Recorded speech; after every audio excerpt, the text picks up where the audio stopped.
Assalamualaikum warahmatullahi wabarakatuh. Halo semuanya, jumpa lagi dengan saya Chow Sing Sing, kurator dari podcast Horror Night Story. Halo, apa kabar semuanya? Semoga kalian semua baik-baik saja ya. Dan seperti biasanya pada malam hari ini saya kembali dan akan menghadirkan sebuah kisah mistis untuk kalian semua. Kisah mistis kali ini saya datangkan dari kiriman email, yakni dari Mas Paijo, yang pernah mengirimkan email tentang kisahnya yang pernah bertemu dengan dua bocah korban dari kecelakaan kereta api ya. Oke, daripada kita berlama-lama, mari kita simak ceritanya. Assalamualaikum Mas Chow Sing Sing. Saya Paijo, seorang sales rokok yang pabriknya ada di kota Malang. Dan saya ditempatkan untuk karesidenan Madiun. Sedang untuk area kanvas saya adalah Kabupaten NG, yaitu sebuah kabupaten di barat kota Madiun. Oh ya Mas Chow Sing Sing, tempo hari saya pernah mengirimkan sebuah cerita horor yang saya alami sendiri, yaitu arwah dua orang bocah yang jadi korban kecelakaan kereta api. Dan ini adalah cerita horor kedua saya. Kali ini saya akan menceritakan sebuah pengalaman horor saya yang tidak pernah saya lupakan.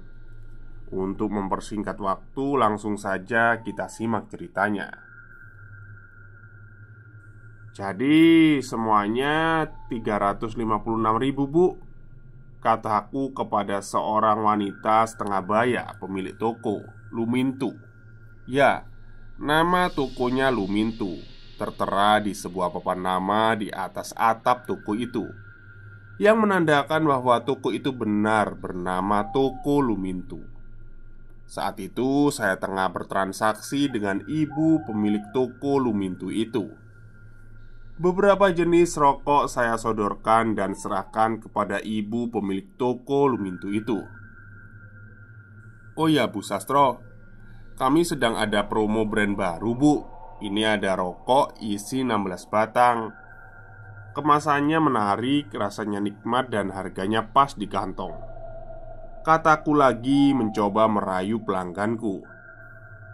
Belum lagi kalau ibu ngambil 3 slop, ibu dapat uang cashback sebesar 50.000. Tambahku mencoba meyakinkan pelangganku itu. Enggak dulu deh mas, soalnya hari ini padat banget. Banyak sekali sales yang datang, jawab pemilik toko itu lemas. Aduh, badanku lemas juga saat mendengar jawaban Ibu Sastro, pemilik toko Lumintu itu, yang artinya sudah kesekian kalinya aku gagal menawarkan brand baru. Semakin berat target untuk brand baru ini. Sebelum meninggalkan toko Lumintu, saya menyempatkan pertanyaan terakhir kepada pemilik toko Lumintu itu. Oh ya bu, numpang tanya, sudah 2 minggu ini toko Bu Mina, istrinya Pak Minto yang mantan Mbah Bayan itu kok tutup terus ya bu? Apa Bu Mina lagi keluar kota ya bu? Tanyaku. Duh, sampean nggak tahu Thomas, 2 minggu yang lalu Bu Mina itu tiba-tiba jatuh pingsan waktu belanja di pasar Jambu, jawab Bu Sastro. Walah, saya ya nggak tahu toh bu, soalnya sudah 2 minggu toko dan warungnya Bu Mina nggak buka.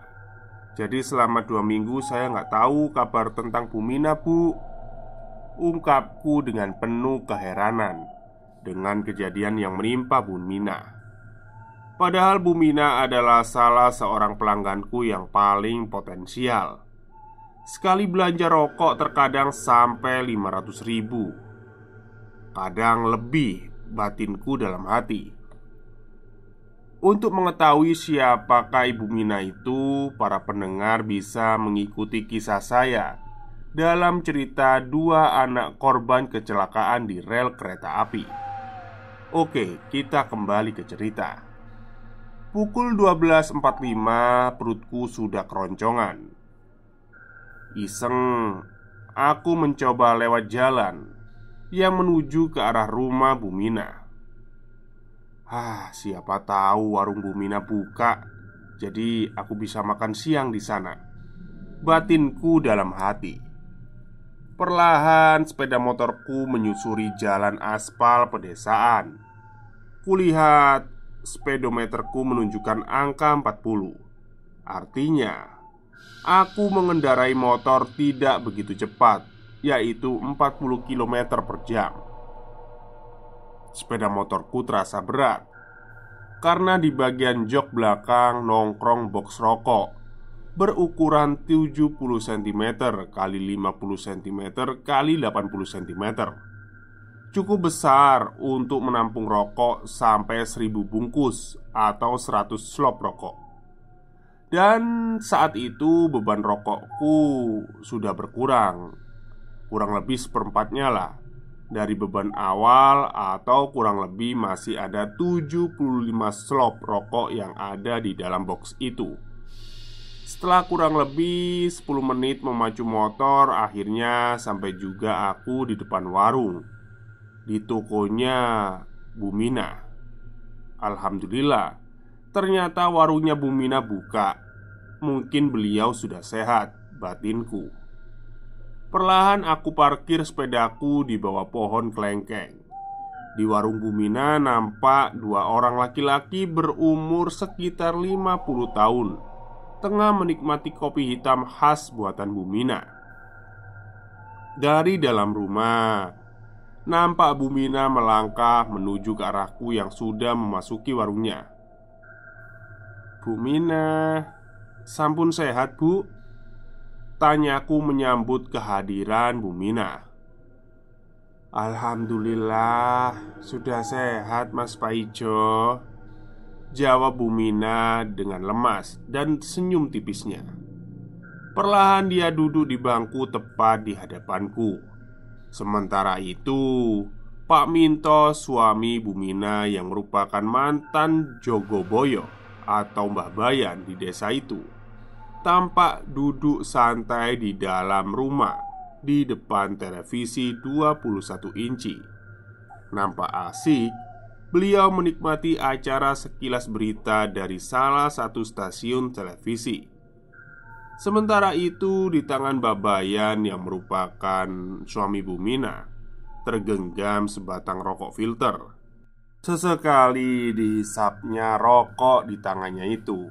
Melihat itu, aku jadi bertanya pada Bu Mina, "Mbak Bayan sehat juga toh, Bu?" "Alhamdulillah Mas Paijo, Mbak Bayan juga sehat kok," jawab Bu Minto. Sementara itu, dua orang laki-laki yang asyik ngopi nampak beberapa saat menatap ke arahku. Mungkin ia agak heran dengan keakrabanku dengan Bu Mina. Namun sesaat kemudian mereka kembali berbincang-bincang. Sepertinya topik yang mereka perbincangkan adalah tentang panen padi, yang sekarang ini harga padi cenderung turun drastis akibat banyaknya sawah yang terserang hama tikus yang hampir menyeluruh, hingga mengakibatkan para petani mengalami kerugian besar pada panen kali ini. "Mau minum apa, Mas?" tanya Bu Mina, membuyarkan lamunanku. Iya Bu, saya minta es teh aja Bu, sekalian minta tolong buatkan mie rebus ditambah nasi dikit aja. Ya seperti biasanya Bu, jawabku sambil nyengir. "Oh, nggih Mas, ditunggu dulu ya," jawab Bu Mina. Lalu Bu Mina pun masuk ke dalam untuk membuatkan pesananku. Sambil menunggu pesananku dibuatkan, aku mengeluarkan ponselku. Aku hanyut dalam dunia jajet.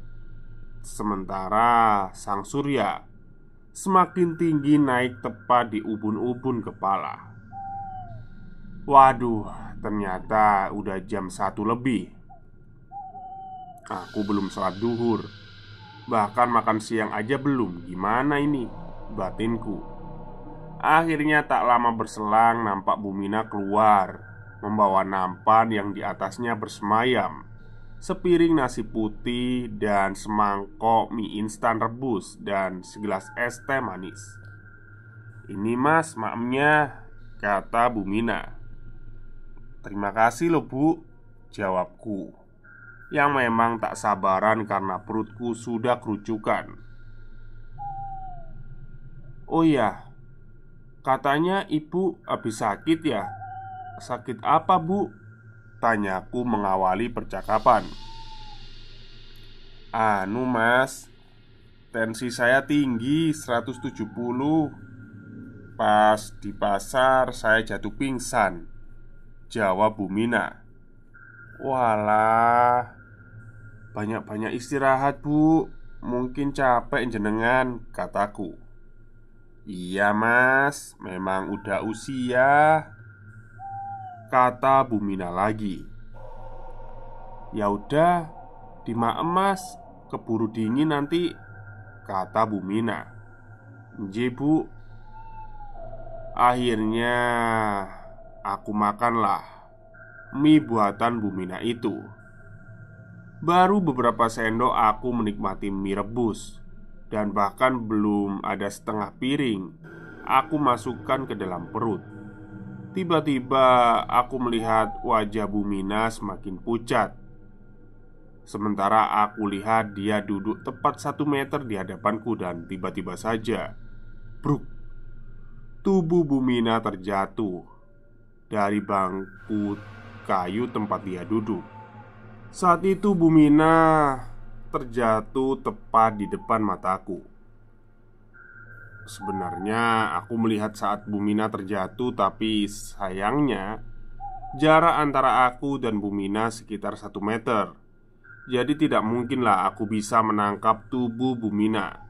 Ditambah lagi saat itu tanganku sedang asyik menyantap mie rebus buatan Bumina. Bumina!" teriakku panik. Akhirnya aku berdiri dari tempatku duduk dan menghampiri tubuh Bumina. "Ayo pak, tolong bantuin saya untuk angkat tubuhnya Bumina," kataku. Warung Bumina waktu itu penuh dengan orang. Akhirnya mau tidak mau aku selesaikan urusanku dan aku memacu sepeda motorku untuk meninggalkan toko dan warung Bumina. Aku mengarahkan sepeda motorku ke arah masjid untuk melaksanakan sholat duhur. Setelah sholat duhur, aku istirahat sebentar di masjid itu. Dan bahkan aku sempat tertidur kurang lebih 45 menit. Tiba-tiba aku terbangun dari tidurku dan mendengar pengumuman dari toa masjid sebelah bahwa Bumina, istri dari Mbah Minto, telah meninggal dunia. Dak-dikduk jantungku mendengar pengumuman itu. Bagaimana tidak, Bumina yang baru saja sembuh dari sakit dan baru saja ngobrol-ngobrol denganku telah meninggal dunia saat itu juga. Perlahan aku bangkit berdiri. Sambil masih bengong dan ngelamun, perlahan aku menghampiri sepeda motorku. Lengkap sudah penderitaanku hari ini. Semoga Bumina husnul khotimah, tambahku lagi. Singkat cerita, pemakaman Bumina dilaksanakan hari itu juga. Dan aku dengan segala ceritaku kembali ke kantor. 2 hari berlalu, hari Kamis malam Jumat Legi. Dalam tradisi masyarakat Jawa, kalau Jumat Legi itu adalah saat orang-orang nyekar atau ziarah ke kubur, menaburkan bunga dan berdoa untuk meringankan beban si mayit atau ahli kubur. Biasanya sih mulai ba'da asyar sampai sebelum maghrib. Aku tidak ikut nyekar karena pulangku dari kantor selalu malam hingga aku wakilkan ke adikku dan istriku Paija.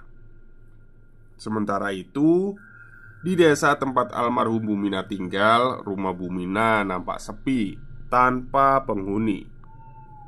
Selidik punya selidik, ternyata rumah itu kosong.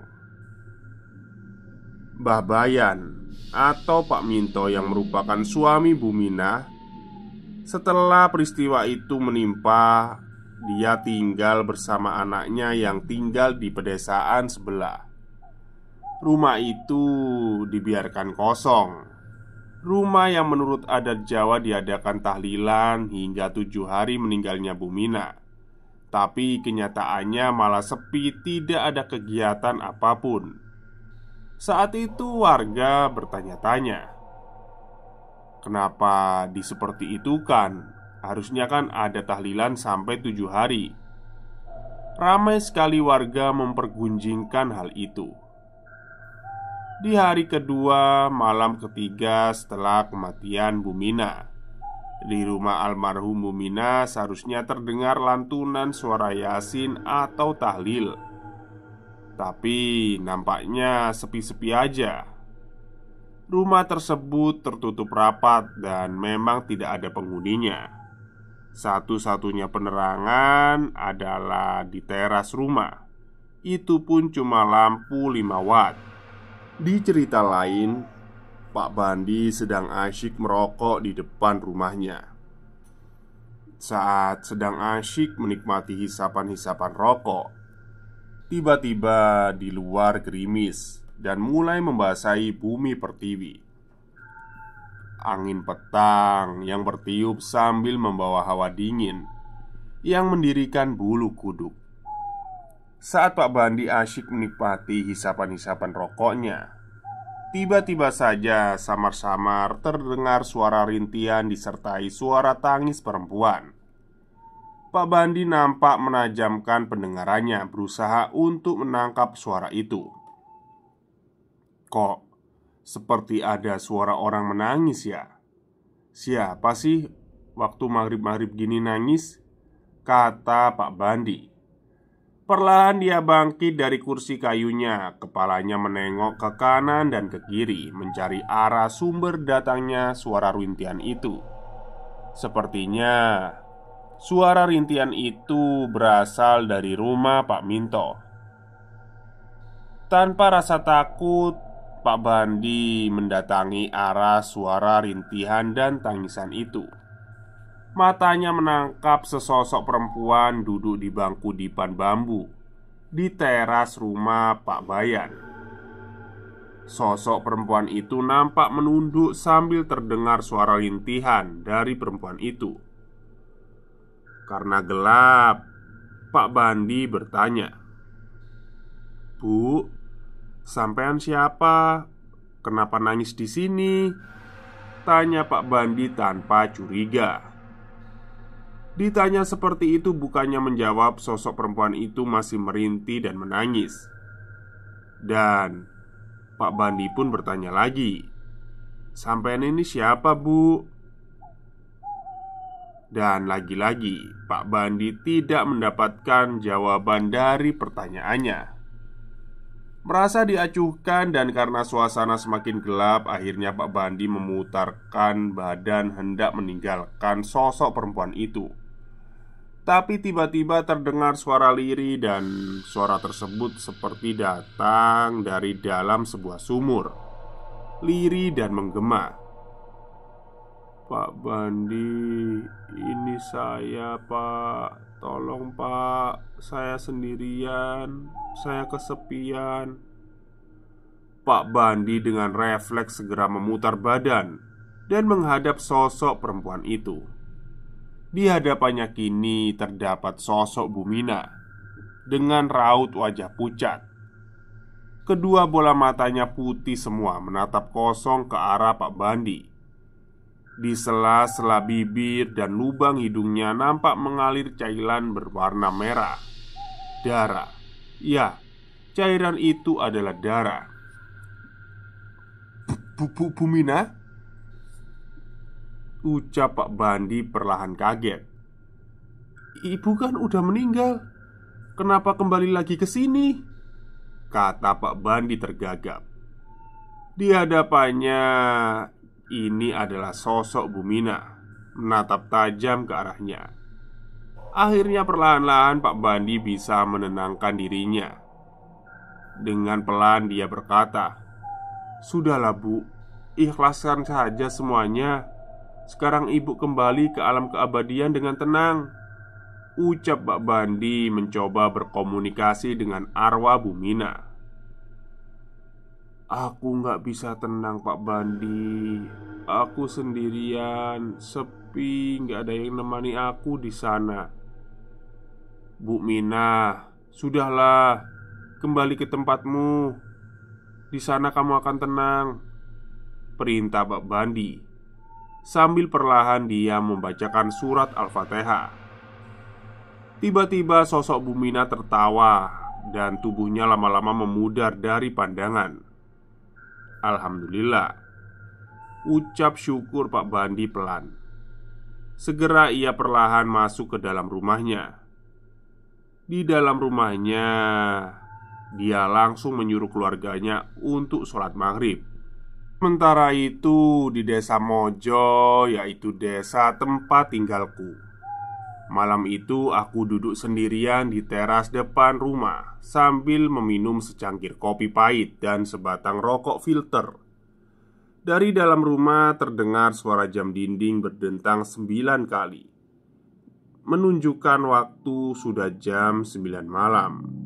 Desaku itu bukan desa terpencil, tidak terlalu sepi, bahkan tergolong ramai, apalagi masih jam 9 malam. Namun entah kenapa ya, malam itu suasananya nampak lenggang. Biasanya ada beberapa anak bermain gitar di gardu atau pos kampling yang jaraknya hanya 150 meter dari selatan rumahku. Akhirnya aku mencoba menghabiskan satu batang rokok lagi sambil kembali menyeruput kopi pahitku. Di dalam kamar istriku sudah tidur memeluk anak. Ibu mertuaku juga sudah tidak terdengar suaranya. Benar-benar saat ini aku merasa sendirian. Tak terasa jam menunjukkan pukul 10. Sementara cuaca di sini terasa dingin mencucuk tulang sumsum. Angin malam yang dingin membawa serta rintik-rintik air membasahi bumi. Perlahan hujan turun. Aku berdiri dari kursi yang aku duduki dan segera aku menuju pintu rumah. Tanganku menggapai sebuah gagang pintu dan menariknya. Namun sayup-sayup aku mendengar ada yang memanggil namaku. Mas Paijo." Terdengar suara perempuan tua dari belakangku. Refleks aku menoleh. Siapa ya? Mas Paijo, tolong bantu saya, Mas." Secara refleks saya menengok lagi ke belakang. Namun tidak ada siapa-siapa di teras rumahku. Tiba-tiba, samar-samar dalam siraman cahaya lampu jalan, terlihat sesosok tengah berdiri menghadap jalan dan membelakangiku. Aku perhatikan dari tubuhnya kira-kira wanita berusia setengah baya. Bu Saminem?" tanyaku menyapa sosok itu. Soalnya agak mirip sih dengan tubuhnya Bu Saminem tetanggaku. Tak ada jawaban. Sosok itu hanya diam dan mendengar panggilanku. "Jenengan Bu Saminem nggih?" kataku lagi meyakinkan. "Nyiup di sini loh Bu, di situ hujan," kataku lagi. "Iya Le, aku kademen." Tiba-tiba terdengar suara dari perempuan itu. Entah kenapa aku langsung mendatangi sosok itu. Dan betapa kagetnya aku. Ternyata tubuh yang kusangka Bu Saminem itu adalah Bu Mina. Dia minta kapas, katanya untuk membersihkan mukanya. Aku kaget dan entah berapa lama tiba-tiba aku pingsan. Aku sadar saat ada yang merasa menepuk-nepuk pipiku. Mas Paijo, bangun mas." Saat aku membuka mataku, ternyata dia adalah Jova, tetanggaku. Perlahan Jova membantu mendudukkan aku. "Ono apa mas? Kok sampai tidur di sini?" kata Jova. "Gimana sih? Kok pingsan tidur di jalan?" kata Jova. "Aduh, saya nggak tahu. Kok tiba-tiba aku di sini ya? Tapi ceritanya panjang, Jo. Yang jelas aku habis diganggu sama makhluk halus," ucapku terbata-bata. Singkat cerita, aku pun telah masuk ke dalam rumahku dan istriku menyambutku dengan heran bercampur bingung. Dia mencariku kemana-mana, bahkan ditelepon beberapa kali, tidak diangkat. Namun tiba-tiba saja muncul dari pintu luar, apalagi diantar sama Jova dan istrinya. "Kemana aja sih mas? Dari tadi ditelepon gak diangkat," kata istriku. Aku hanya diam sambil nyengir. "Ini mbak, tadi mas Paijo." "Shh, udah." Belum Jova meneruskan kata-katanya, buru-buru aku cut. "Udah kamu pulang sana. Kasihan istrimu kedinginan." "Oh, ya udah." Aduh, sementara itu di dalam kamar aku tidak dapat memejamkan mata. Bayangan-bayangan kejadian yang kualami tadi berseliweran di benakku. Sementara itu, istriku tertidur pulas di sampingku. Jam menunjukkan pukul 1. Tiba-tiba terdengar suara ketokan di depan rumahku. Akhirnya, aku pergi ke sana. Aku bangkit dari tempat tidurku. Kulihat istriku masih terlelap dalam buaian mimpinya. Sesampainya di depan pintu, aku berdiri mematung. "Siapa ya?" kataku. Tidak ada jawaban. Setelah itu aku langsung buka pintu dan aku keluar ke teras rumah. Aku tengok kanan kiri, tidak ada siapa-siapa. Tiba-tiba, "Mas," terdengar suara sepertinya memanggilku. Buru-buru aku menengok ke belakang. Sesosok perempuan setengah baya berdiri di hadapanku. Dia mengenakan daster putih yang sudah lusuh. Wajahnya sudah pucat dan ada darah di sela-sela bibirnya. Sosoknya menyerupai wajah Bumina dan tersenyum aneh. Mas Paijo," kata Bumina kaku dan tampak menyeramkan. "Saya kenapa, Bu?" "Mas, kamu Iya, saya kenapa, Bu?" jawabku makin gemetaran. "Saya minta maaf ya, Bu, kalau saya punya salah sama Bu Mina. Tolong jangan ganggu saya," pinta saya. "Ya jelas, kamu punya salah sama aku, Mas," seru sosok Bu Mina. "Salah saya apa, Bu?"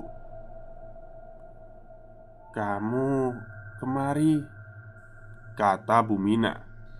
"Dulu kamu belum bayar nasi sama mie yang kamu makan di warung, Mas."